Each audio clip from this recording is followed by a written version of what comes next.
I once left a voicemail that made me millions of dollars, and this is how you can do it too. So back in 2015, I was a brand new trucking company owner with 0 contracts, and a piece of advice from a friend that completely changed my business forever. Before I play what I actually said, here's the promise. By the end of the video, you will have an exact voicemail structure, the follow-up cadence, and the first call pitch I used. No theory, just what I used in real life. So my friend was already in this industry, and I asked him once, what's the craziest, most valuable thing I can do right now? He didn't even hesitate. Get a direct contract with the shipper, cut out the freight broker, keep the profits. And I can tell you, that was the one tip that shaped everything I did next. And for those who didn't know what freight brokers is, they basically connect you with the shipper, but they take a cut. So direct contracts means higher margins, steadier work, and better relationships. For a small trucking company, that can mean the difference between scraping by and building a real business. Let's do a simple math. Let's say a load pays $2,000 and the broker takes simply 10%. That is $200. Average truck delivers 20 loads a month. That's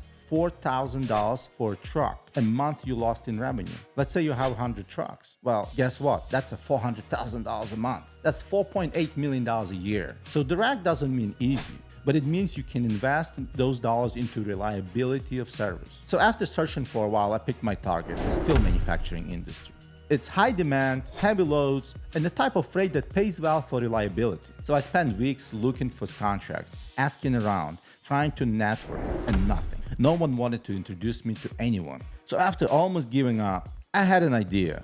I thought it was crazy, but it actually worked. I chose the steel industry because of the lane repeat, which means more consistent revenue. Appointments are strict, and if you show up on time and clean, you get remembered.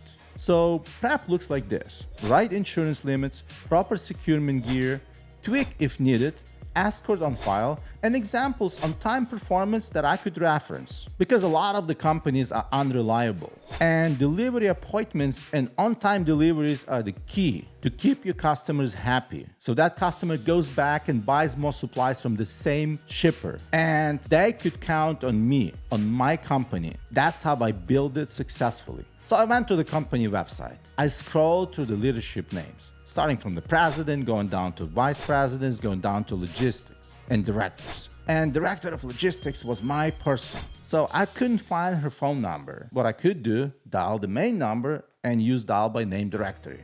What I did, I wrote down all the names on a piece of paper to remember who they are, and I used that dial by name to get to her. So every time I called her, I left a little twist in my voicemail. What I said is, this vice president recommended me to call you to become a transportation carrier. So I acted kind of like I knew the guy, which I didn't, but it sounded believable. And I didn't just call once. I called every day for almost a month and a half. So I got to the point that I basically became the world's most polite stalker. But I knew persistence would get me somewhere.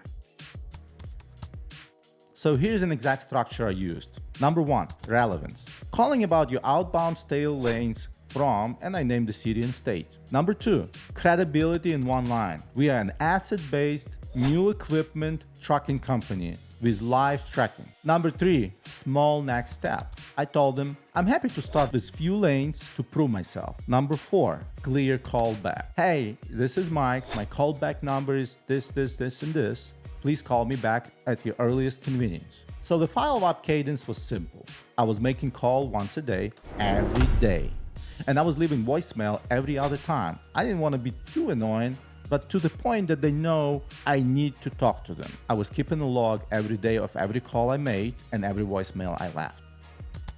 And finally, one afternoon, my phone rings. It wasn't her, it wasn't director, but her assistant, and his name was, well, for the purpose of this video, I'm gonna call him an Axeman. The Axeman called me. I wouldn't say he was rude, but he was kinda not very happy. The first words came out of his mouth was, Mike, what do you want?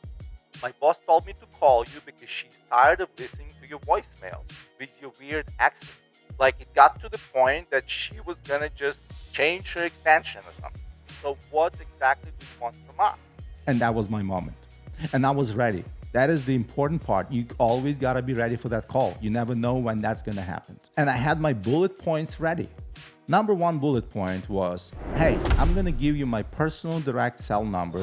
As the owner of the company, you can call me 24/7 with any issues. Because most of the trucking companies, large size or mid-size, owners never give out their phone numbers. They have to talk to dispatchers, they have to talk to their assistants, they have to talk to 3,000 different middlemen. So that was a big deal in my opinion. Number two, live load tracking on our website. So they can go on our website, they can see exactly where truck is at the exact moment of the time, so they don't have to call or email us, so that limits their overhead time. Number three, fast and clear communication. In our company, we're trying to keep more people in the office based in United States that per truck. Most trucking companies have one dispatchers for 50 trucks, 60 trucks. We have one dispatchers for 5 to 7 trucks, which is a huge difference. Number four, we have brand new equipment, which is huge because most of the times delays in the shipments happens because equipment breaks down. And that makes their customer unhappy and that makes their business more difficult. And that's the last thing they want when they're dealing with billions of dollars in revenue. So after talking to an axeman for a little while, he also asked a few more questions. I was ready to answer them, so that went well. And he finally said, all right, let's give you a shot. That one phone call turned into the contract that we still have today. That makes millions in revenue year after year. This is why I tell everybody who starts their business, when opportunity calls, literally calls you, you need to be ready. Your pitch should be already locked and loaded before you even dial that number, because you never know when they call you. Onboarding fast mattered. So we tried to make it as simple as possible, ask as least amount of questions. We didn't want to create any hard work for the shipper that we never done business with. So we send them quickly certificate of insurance, W-9, carrier package profile. We signed up for the portal login, learned how to do appointment rules, and we got started. So on day one, we picked up several loads. Not only all of them delivered on time, we also provided pictures of secured load and unloaded freight. And we sent it on email to an axeman and his logistics team. But the story doesn't end here, guys. After a year in, we had done so well that I got another phone call from them. And that phone call, there was something I never expected. The phone call came in to ask me to freight broker their freight to other smaller carriers. Well, I wasn't ready for that specific phone call, but I was prepared for anything.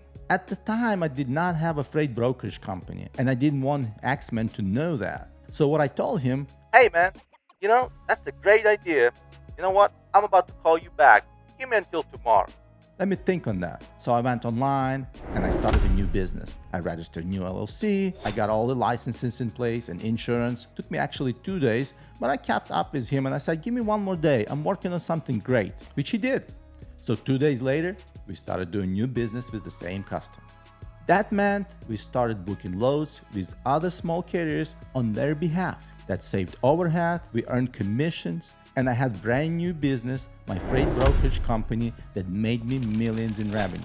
And to do this right, we set some guardrails. Number one, safety and insurance checks. Number two, detention policy in writing. Number three, if one dispatcher does not answer call for more than 30 seconds, it gets reassigned. And number four, the weekly KPIs back to the shipper. And here's what I learned from this. Number one, persistent pace, but only when you're ready. When you're ready for that one call that can come any day. Number two, find a decision maker, not the gatekeeper. Gatekeepers don't get you anywhere. Number three, your first big client can be your foundation. Treat them with gold. And most importantly, don't be afraid to stand out. Most people give up after 1 or 2 phone calls, but I didn't. I made one phone call every day for 50 days straight and left a voicemail every other day. And that's what made this happen. So 2 things I would change today. I would lead with one crisp metric from last 90 days, on-time percentage, not actual resume. Number 2, I would include a 15 seconds selfie video, follow-up email, so they recognize my face and voice before they even talk to me. So that voicemail didn't just land me a customer. It built the foundation for multiple businesses and millions in revenues. If you run a business, Never underestimate the power of a single relationship. Mine started with a voicemail, and yours could happen the same way too. And if you like that story, smash the like button and subscribe to Red, White, and Revenue for real wins and the strategies behind them.